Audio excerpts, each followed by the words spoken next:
السلام علیکم ورحمۃ اللہ وبرکاتہ۔ نحمدہ ونصلی علی رسولہ الکریم، اما بعد۔ اعوذ باللہ من الشیطان الرجیم، بسم اللہ الرحمن الرحیم۔ الحمد للہ رب العالمین، الرحمن الرحیم، مالک یوم الدین۔ معزز سامعین اکرام، حاضرین مجلس، تمام قسم کی تعریفات اللہ وحدہ لا شریک، خالق کائنات، مالک ارض و سما کے لیے ہیں۔ بے شمار درود و سلام ہو تمام ہی انبیاء علیہ السلام پر، خصوصاً ہمارے آخری نبی محمد صلی اللہ علیہ وسلم پر۔ معزز سامعین اکرام، سب سے پہلے تو میں اس احباب جماعت کا شکریہ ادا کرنا چاہوں گا جنہوں نے اس چھوٹی سی مجلس کے لیے اپنا قیمتی وقت ہمارے لیے منتخب کیا اور دیا، اور آپ لوگوں نے ہماری جو حوصلہ افزائی کی ہے، اس چیز سے بھی ہمیں بہت خوشی محسوس ہوئی۔ اور میری معلومات کے مطابق ماؤں بہنوں نے بھی اس مجلس کو منعقد کرنے کے لیے انہوں نے اپنی بات کو رکھی اور یہ مجلس کو مہیا کرنے کی، منعقد کرنے کی انہوں نے ترغیب دی، اور پھر مختلف انداز میں ہمارے ساتھیوں نے آپ لوگوں کے سامنے اپنے اپنے موضوع کا ٹوٹے پھوٹے الفاظ میں جو بھی حق ادا کیا ہے۔ وقت کی قلت کی وجہ سے ہم یہ سمجھ سکتے ہیں کہ ہر ایک خطیب کا موضوع مکمل نہیں ہو پایا۔ محترم سامعین اکرام، اللہ رب العالمین سے دعا ہے کہ اللہ رب العالمین ہمارے اس چھوٹے سے گاؤں کے لوگوں نے ہماری جو حوصلہ افزائی کی ہے، اللہ رب العالمین ان کی اس محنتوں کو، ان کے اس لگن کو اللہ رب العالمین قبول فرمائے، آمین۔ اور سب سے بڑی خوشی ہمیں اس وقت ہوئی کہ جب ہمارے ساتھی محمد رضوان، انہوں نے جب کہا ہم کلاس ساتھیوں سے کہ میں اپنی ایک چھوٹی سی بستی میں آپ لوگوں کا چھوٹا موٹا جلسہ، چھوٹی موٹی مجلس منعقد کرنا چاہتا ہوں، کیا آپ اس بستی پر جانے کے لیے، اس گاؤں پر جانے کے لیے راضی ہو؟ تو واللہ اللہ کی قسم کھا کر کہہ رہا ہوں اس مسجد کے اندر کہ میرے ان ساتھیوں نے بلا چوں چرا کیے ہوئے ان کے فوراً کہنے پر انہوں نے ہاں کہہ دی اور کہا کہ ہم اس بستی پر، اس گاؤں پر جانے کے لیے راضی ہیں۔ یہ اللہ رب العالمین کا ہم پر احسان ہے، اور ہم اللہ رب العالمین کا شکریہ ادا کرتے ہیں کہ اللہ رب العالمین نے ہمیں یہ موقع عنایت کیا۔ محترم سامعین اکرام، میں چند منٹ آپ لوگوں کے سامنے قرآن اور حدیث کی روشنی پر اخلاق کے ٹاپک پر بات کروں گا۔ محترم سامعین اکرام، عظمت اخلاق نبی صلی اللہ علیہ وسلم کی امتیاز ہے۔ یوں تو دنیا کے اندر بے شمار انبیاء علیہ السلام آئے، اور ان تمام انبیاء علیہ السلام کی دعوت اخلاق پر تھی، اخلاق پر منحصر تھی، لیکن ہمارے نبی صلی اللہ علیہ وسلم اس دنیا پر صرف اخلاق کی دعوت کو دینے ہی نہیں بلکہ اس کو مکمل کرنے کے لیے تشریف لے کر آئے۔ محترم سامعین کرام، دنیا کے اندر بے شمار مذاہب ہیں، بے شمار مذہب کے ماننے والے ہیں۔ ان سارے مذاہب نے، ان سارے مذہب والوں نے، اور وہ سارے کے سارے مذہب انہوں نے اپنی عبادتوں پر زور دیا ہے، لیکن دین اسلام ایک ایسا مذہب ہے جس نے عبادت کے ساتھ ساتھ علم اور اخلاق پر بھی زور دیا ہے کہ انسان نے اگر علم حاصل کر لیا، بڑا علامہ اور عالم بن گیا، اگر اس کے اندر اخلاق نہیں تو وہ علم اس کے کوئی کام کا نہیں، کہ اس کے علم سے اگر لوگوں کو تکلیف پہنچ رہی ہے تو ایسا علم کوئی کام کا نہیں، کسی کام کا نہیں۔ محترم سامعین اکرام، اخلاق کے بارے میں دین اسلام نے بہت ہی زور ڈالا ہے، اور اس کی دلیل ہمیں جامع ترمذی کی حدیث نمبر 2002 سے ملتی ہے، اور وہ حدیث کے الفاظ اس طرح ہیں کہ ان ابی الدرداء رضی اللہ تعالی عنہ ان رسول اللہ صلی اللہ علیہ وسلم قال ما شيء اثقل في میزان المؤمن یوم القیامت من خلق حسن۔ اللہ کے نبی صلی اللہ علیہ وسلم ارشاد فرما رہے ہیں کہ قیامت کے دن جو ترازو، جو میزان رکھا جائے گا، اس پر سب سے وزنی، اس پہ سب سے بھاری جو عمل ہوگا، جو نیکی ہوگی، وہ مومن کے اخلاق ہیں۔ آپ اندازہ لگائیں کہ اخلاق کی اتنی اہمیت کہ جب نفسا نفسی کا عالم ہوگا، لوگ اپنی ایک ایک نیکیوں کو ڈھونڈ رہے ہوں گے، اس وقت اللہ کے نبی صلی اللہ علیہ وسلم فرما رہے ہیں کہ اخلاق جب میزان پر رکھا جائے گا تو یہ اتنا بڑا عمل ہے کہ یہ اخلاق اس میزان کے پلڑے کو بھاری کر دے گا۔ اسی طریقے سے اللہ کے نبی صلی اللہ علیہ وسلم کی دوسری حدیث،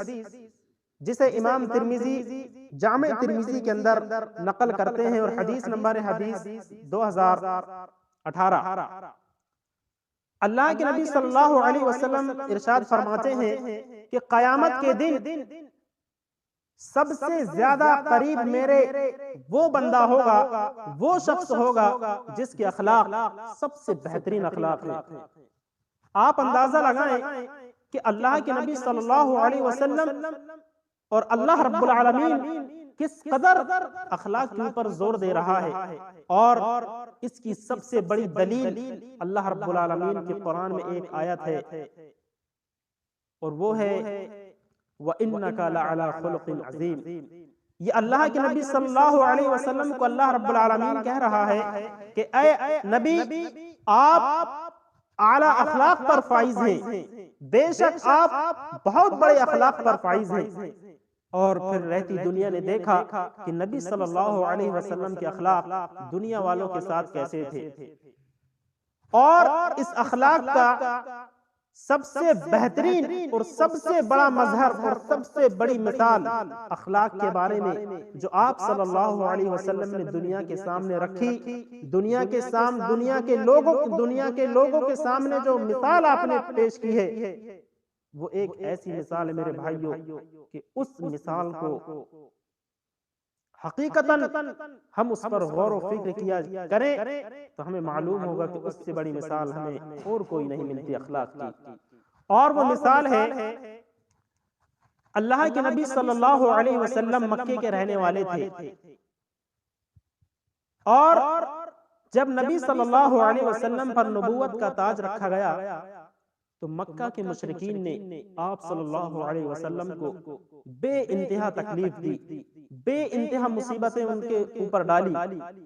حتیٰ کہ نبی صلی اللہ علیہ وسلم کے ساتھ ساتھ آپ کے جو صحابہ کرام تھے، آپ کے جو دوست و احباب تھے، جو آپ کے دین کو قبول کر چکے تھے، ان لوگوں کے اوپر بھی انہوں نے بہت مصیبتیں اور تکلیفیں دی ہیں۔ محترم سامعین کرام، جب وقت بدلا، اللہ رب العالمین نے وہی مشرکین مکہ کہ جن کے ہاتھ پر ایک وقت تھا کہ ان کے ہاتھ پر پاور تھی، وہ اس مکہ کے حکمران تھے، حاکم تھے، تو انہوں نے اپنی پاور کا کیسا غلط استعمال کیا کہ جو مکہ کی سرزمین پر سب سے سچا انسان کہلانے والا، سب سے سچ بولنے والا انسان، اس انسان کو مکہ سے باہر کھدیڑ دیا گیا، آپ کو اپنے ہی ملک سے باہر کھدیڑ دیا گیا۔ جب ان مشرکین مکہ کے ہاتھ پر پاور تھی تو صحابہ اکرام کو بھی اور آپ صلی اللہ علیہ وسلم کے ساتھ ان لوگوں کو بھی کھدیڑ دیا، مکے سے باہر نکال دیا۔ لیکن جب وقت بدلا تو اللہ رب العالمین نے اسی مکے پر آپ صلی اللہ علیہ وسلم کو فتح نصیب فرمائی، اور آپ اس فتح مکہ سے اندازہ لگائیں نبی صلی اللہ علیہ وسلم کے اخلاق کو، کہ جب نبی کریم صلی اللہ علیہ وسلم مکہ کے اندر داخل ہوتے ہیں، اور عالم یہ ہے نبی صلی اللہ علیہ وسلم کا مکے کے اندر داخل ہونے کا کہ آپ صلی اللہ علیہ وسلم مکہ فتح ہو گیا، کوئی خورجی نہیں، کوئی کسی طریقے کی کوئی لڑائی جھگڑا نہیں، مشرکین نے اپنے آپ کو سرنڈر کر دیا، ایک طرفہ جنگ ہو چکی ہے۔ نبی کریم صلی اللہ علیہ وسلم اپنے ساتھیوں کے ساتھ مکے کے اندر داخل ہوتے ہیں۔ اللہ کے نبی صلی اللہ علیہ وسلم کا ایک اشارہ کرنا تھا، صرف ایک اشارہ کرنا تھا کہ پورے مشرکین مکہ کی گردن قلم کر دی جاتی۔ کس بنا پر؟ کہ انہوں نے جو نبی صلی اللہ علیہ وسلم اور آپ کے صحابہ کے ساتھ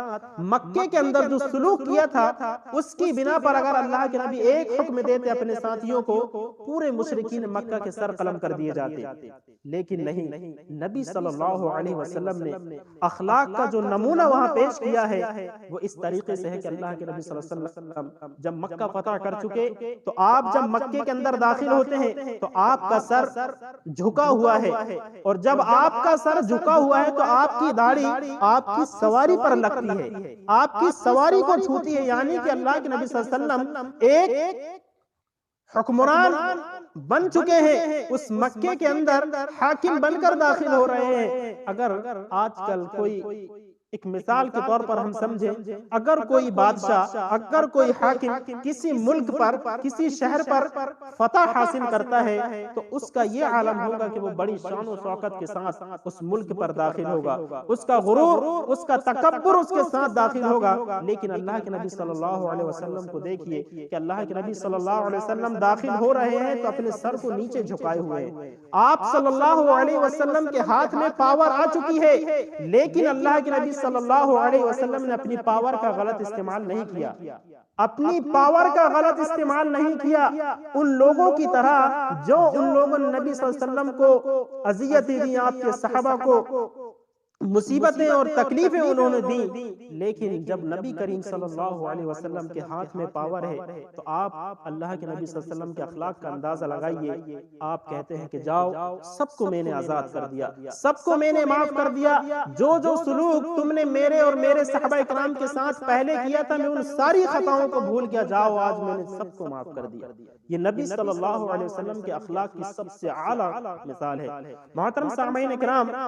اللہ کے نبی صلی اللہ علیہ وسلم نے اخلاق کے اوپر اس قدر زور دیا ہے، اس قدر زور دیا ہے جس کی کوئی انتہا نہیں۔ محترم سامعین اکرام،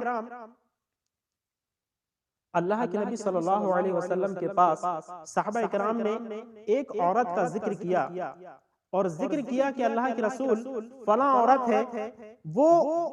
رات میں قیام کرتی ہے، نمازیں پڑھتی ہے، فرض نمازیں پڑھتی ہے اللہ کے رسول، اور جب صبح ہوتا ہے تو وہ عورت روزے رکھتی ہے، اور ساتھ ہی انہوں نے یہ بھی بیان کیا کہ اللہ کے رسول وہ عورت صدقہ و خیرات بھی بہت زیادہ کرتی ہے۔ لیکن اللہ کے نبی صلی اللہ علیہ وسلم اس عورت کے اندر ایک خامی یہ ہے، ایک فالٹ یہ ہے کہ اس کی پڑوسن، اس کے پڑوس والے اس سے محفوظ نہیں رہتے۔ اللہ کے نبی صلی اللہ علیہ وسلم کے پاس جب یہ بات